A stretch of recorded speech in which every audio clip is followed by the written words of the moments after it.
But I also know that in the midst of that very solitary experience, it was very important to have people who, just a few people really, who knew how to stand at the border of that solitude, respecting the mystery, not trying either to invade it nor to evade it, but simply to be present to me in a way that helped make the grace happen.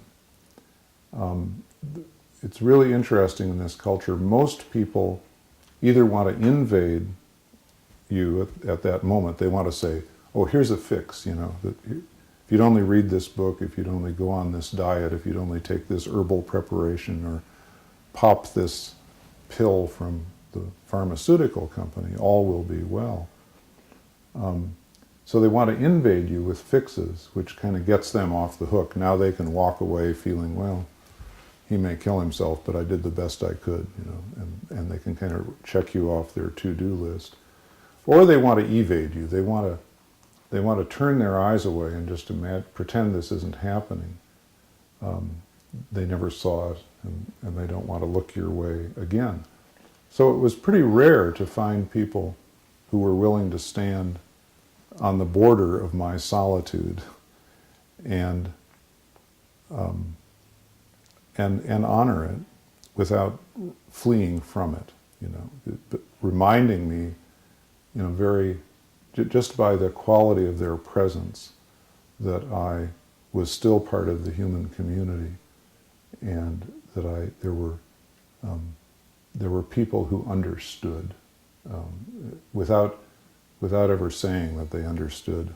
I knew they understood, because the first sign that someone doesn't understand is when someone says, I understand exactly what's happening to you. That's the clearest clue that they don't.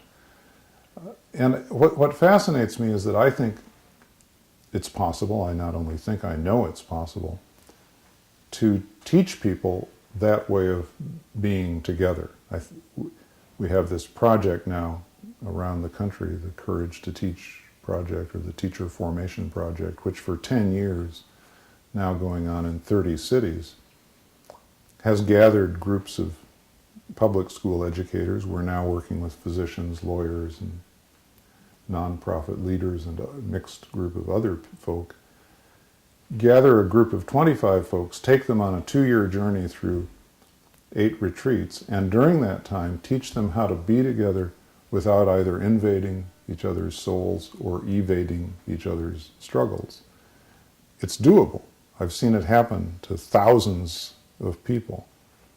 But it's a form of community that's very rare in our culture, and that we need to get, you know, very intentional about if we want it to happen.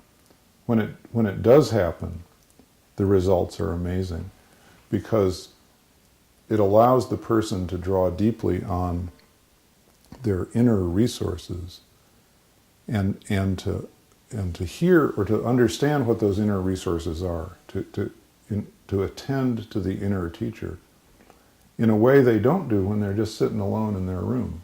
But there's something about the electricity of being in a respectful, watchful, observant community that makes a difference for folks.